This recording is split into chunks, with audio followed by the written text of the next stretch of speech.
તમે જોઈ રહ્યા છો ન્યૂઝ 1 ગુજરાત સત્યની સાથે। लोकसभा की तैयारी हो चुकी है। भारतीय जनता पार्टी ने अपने कार्यालय गुजरात में शुरुआत कर चुकी है कार्यालयों की, और कांग्रेस कहीं न कहीं बैकफुट पे है। आम आदमी का अभी कहीं न कहीं रुआब उनके साथ इंडिया गठबंधन में है, तो जो छोटी छोटी पार्टियां हैं वो अभी अपना रुख तैयार करेगी और वो भी अब की बार लोकसभा चुनाव लड़ेगी। हमारे साथ अखिल भारत परिवार जो पार्टी के प्रदेश के प्रभारी है हम साथ आज खास मुलाकात कार्यक्रम में उनसे बातचीत करेंगे, उनसे जानने की कोशिश करेंगे किस तरह का चुनावी मैदान उनका रहेगा और कौन से मुद्दे लेकर जनता के बीच में जाएंगे, क्योंकि सबसे बड़ा मॉडल गुजरात है और गुजरात अब की बार बहुत बड़ी भूमिका, क्योंकि पिछली बार लोकसभा में भी 26 सीट यहां से गुजरात के लोगों ने निकाल कर दी थी भारतीय जनता पार्टी को, और प्रधानमंत्री नरेंद्र मोदी दूसरी बार प्रधानमंत्री बने थे। अब की बार प्रधानमंत्री नरेंद्र मोदी तीसरी बार, बीजेपी का दावा है कि वो तीसरी बार प्रधानमंत्री बनने जा रहे हैं,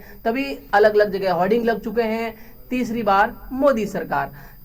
जी, किस तरह का आपका पार्टी का लुकआउट रहेगा और आप कौन से मुद्दे लेकर लोगों के बीच में जाएंगे? जी, अखिल भारतीय परिवार पार्टी पूरे देश में 543 लोकसभा इलेक्शन लड़ने जा रही है और हमारे पास गुजरात में 26 लोकसभा सीटें हैं और हमारे पास उम्मीदवारियों की लिस्ट ज़्यादा से ज़्यादा आ रही है।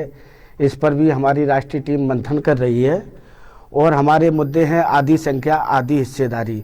सबसे पहले तो हम महिलाओं से हैं, महिलाएं हमसे नहीं हैं।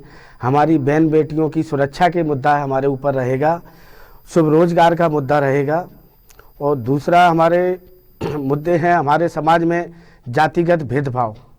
तो जो सभी पार्टियां जातिगत कार्ड खेलती हैं, लेकिन हमारी अखिल भारतीय परिवार पार्टी सभी भारतीयों को एक समान समझती है।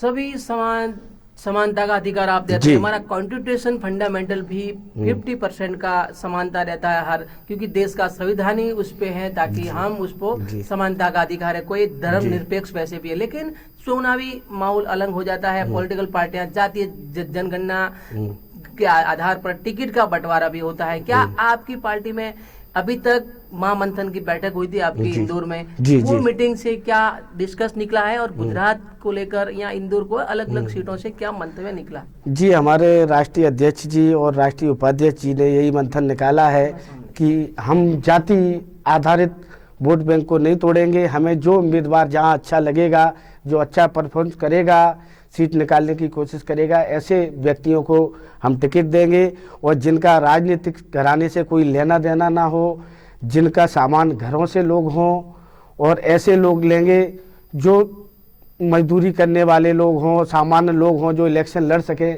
ऐसे लोगों को हम ले रहे हैं और ऐसे लोगों की तलाश भी अभी जारी है। जहाँ से हम इंटरव्यू कर रहे हैं, जहाँ बैठे हैं, ये गुजरात की भूमि है और गुजरात में जहाँ तक लोकसभा की जो सीट है वो डिक्लेरेशन हो जाएगी और उनके कार्यालय का ओपनिंग भी हो चुका है। कहाँ आप गुजरात में जो अहमदाबाद की 2 सीट है और एक गांधीनगर की सीट है, 3 सीट कुल मिला के आपके अगल बगल है, क्या वहां पर आपका कोई मंथन या जातीय संगठन बैठ रहा है जो आप किसको टिकट देना चाहोगे, या कितने वोट बैंक के शेयरिंग में आपकी पार्टी ले आएगी? जी, हमारा मंथन चालू है, लेकिन अभी हम जाति आधारित पर डिक्लेयर नहीं कर सकते। किसको टिकट देना ना देना हमारी राष्ट्रीय टीम का कर्तव्य है, लेकिन हम तैयारी कर रहे हैं भारतीयता के नाम पर। जो भी हमारा कैंडिडेट लड़ेगा उसके नाम के साथ भारतीय सरनेम जुड़ेगा। थोड़ा आते हैं आपकी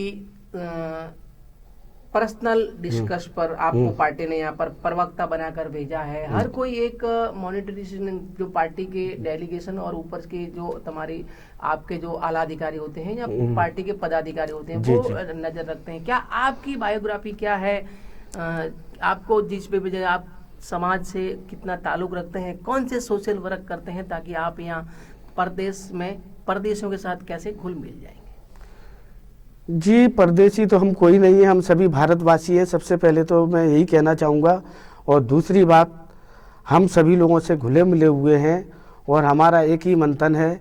हमने जातियां बदली, हमने धर्म बदले, आज भी हमारा भारतीयों का रक्त एक ही है और हम इसी मुद्दे को लेकर चल रहे हैं। हम भारतीयता को आगे बढ़ा रहे हैं और भारतीयता की माला में पूरे भारत के लोगों को पिरोना चाहते हैं।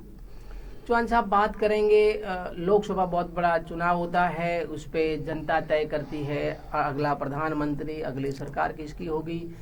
क्या आप अकेले चुनाव पार्टी लड़ेगी या किसी गठबंधन के साथ, या जीतने के बाद किसी का रुख करेंगे, जाके जीती हुई पार्टी के पहले में आप जाके बैठेंगे? जी जी, हमारी पार्टी 543 लोकसभा अकेले अपने दम पर लड़ रही है, अपने उम्मीदवार अकेले अपने दम पर उतारेगी।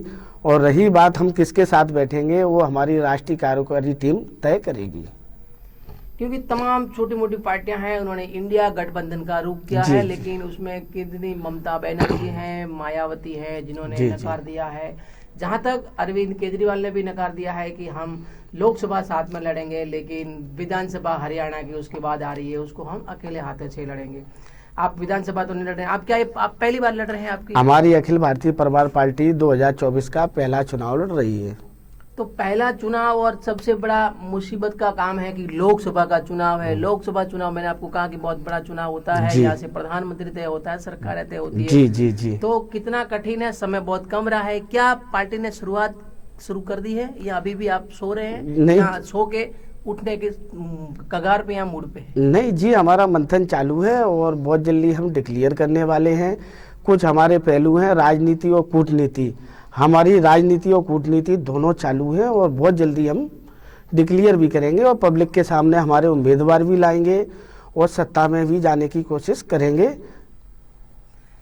क्या उसमें महिलाओं की हिस्सेदारी होगी? जी, महिलाओं की 50% की हिस्सेदारी होगी। गुजरात में कितनी सीटें महिलाओं को दे पाएंगे आप? गुजरात में हमारी तैयारी है, आधी संख्या आधी हिस्सेदारी, 26 सीटें, 13 सीटें महिलाओं को दे रहे हैं हम। 13 सीट। कोई सीट अभी तक डिक्लेरेशन हुआ है या कोई सीट पर कार्यालय का ओपन हुआ है? जी, अभी कार्यालय अंदरूनी खाने से चल रहे हैं, अभी हमने ओपन डिक्लेयर नहीं किए हैं पब्लिक में। और हमारी टीम के लोग काम कर रहे हैं, जमीनी स्तर पर काम कर रहे हैं सभी क्षेत्रों में। और अभी आगे से मुझे डायरेक्शन नहीं मिला है कि ओपन करने का। हमारे राष्ट्रीय अध्यक्ष जी अमूल सविता मराठे भारती जी बताएंगे, जब ही हम कुछ ओपन कर सकेंगे।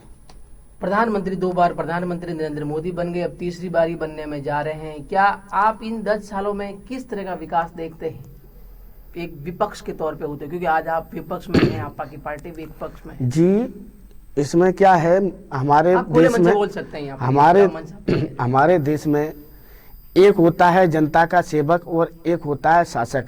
हमारे देश में अभी शासक राज कर रहे हैं, अभी हम जनता के सेवक जनता के बीच से लाने वाले हैं।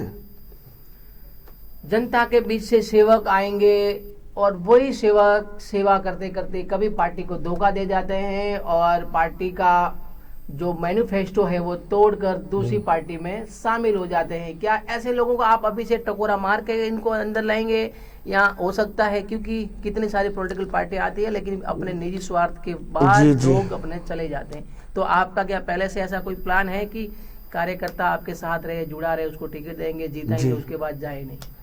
जी, हमारा एक ही प्लान है। हमारी पार्टी जब चुनाव में मैदान में उतारेगी तो उससे पहले हमारा एक ठहराव पत्र होगा, उसमें हम उम्मीदवारों से यही लेंगे कि हमारे जनता के टैक्स का पैसा सांसदों विधायकों को जो पेंसिल के तौर पर मिलता है वो नहीं मिलना चाहिए, क्योंकि ये पेंसिल का अधिकार हमारे सरकारी अधिकारियों को था, हमारी फौज को था, उनको नहीं मिलता है। तो नेता तो सेवा के लिए जाते हैं, उनको नहीं देना है। और हमारा यही मुद्दा, सत्ता में आके हम इसको लेके आएंगे।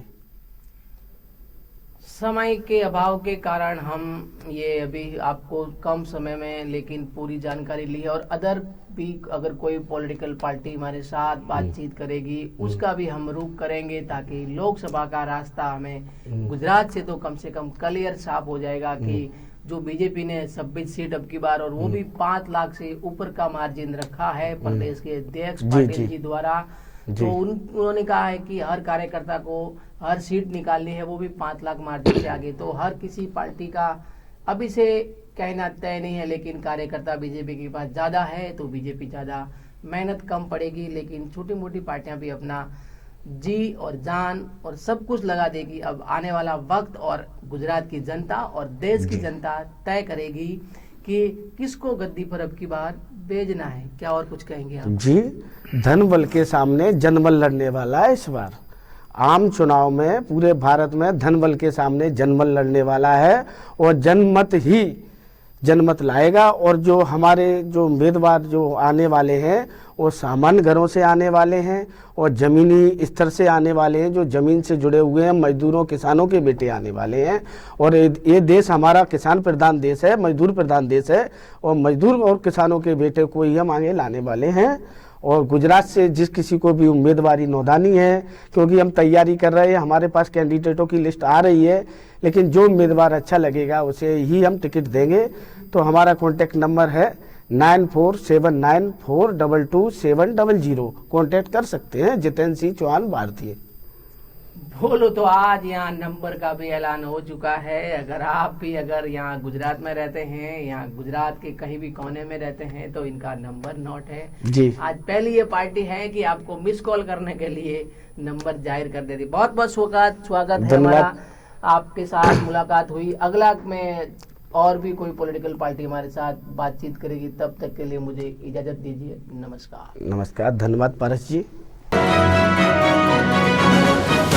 તમે જોઈ રહ્યા છો ન્યૂઝ 1 ગુજરાત સત્યની સાથે।